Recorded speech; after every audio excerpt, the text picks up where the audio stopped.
Hello, ഇന്ന് നമുക്ക് വീണ്ടും ഒരു ഹെയർ പാക്ക് വീഡിയോ ആണ്. അപ്പോൾ ഞാൻ മുന്നേ ഇട്ട വീഡിയോയ്ക്ക് നല്ല സപ്പോർട്ട് ഉണ്ടായിരുന്നു. എല്ലാവരും എനിക്ക് പേഴ്സണലി മെസ്സേജ് അയച്ചിട്ടുണ്ടായിരുന്നു ചെയ്ത് നോക്കിയിട്ട് നല്ല റിസൾട്ട് ആണെന്ന്. അപ്പോൾ നമുക്ക് ഇന്ന് വീണ്ടും ഒരു ഹെയർ പാക്ക് നോക്കാം.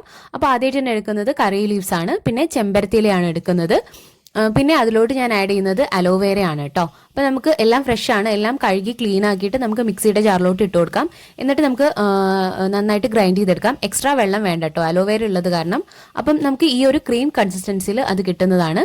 പിന്നെ ഞാൻ എപ്പോഴും പറയുന്നത് പോലെ നന്നായിട്ട് ഹെയറിൽ ഓയിൽ അപ്ലൈ ചെയ്ത് ചെറിയൊരു മസാജ് കൊടുത്തതിന് ശേഷം ഒരു 20 മിനിറ്റ്സ് വെയിറ്റ് ചെയ്തതിന് ശേഷം നമുക്ക് ഹെയർ പാക്ക് അപ്ലൈ ചെയ്ത് കൊടുക്കാം. അതാണ് എനിക്ക് കുറച്ചുകൂടെ ബെനിഫിറ്റ് ആയിട്ട് ഫീൽ ചെയ്തത്. അപ്പോൾ നമുക്ക് ഹെയർ പാക്ക് അപ്ലൈ ചെയ്ത് ഒരു 30 മിനിറ്റ്സ് വെയിറ്റ് ചെയ്തതിന് ശേഷം വാഷ് ഓഫ് ചെയ്ത് കളയാം.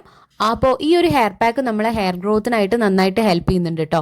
അപ്പോൾ നമ്മുടെ ഹെയർ നല്ല മാനേജബിൾ ആയിട്ട് ഇരിക്കാനൊക്കെ ഇത് വളരെ യൂസ്ഫുൾ ആണ്. അപ്പോൾ എല്ലാവരും ഇതൊന്ന് ട്രൈ നോക്കാൻ മറക്കരുത്. അപ്പോൾ വീണ്ടും കാണുന്നത് വരേക്കും ബൈ.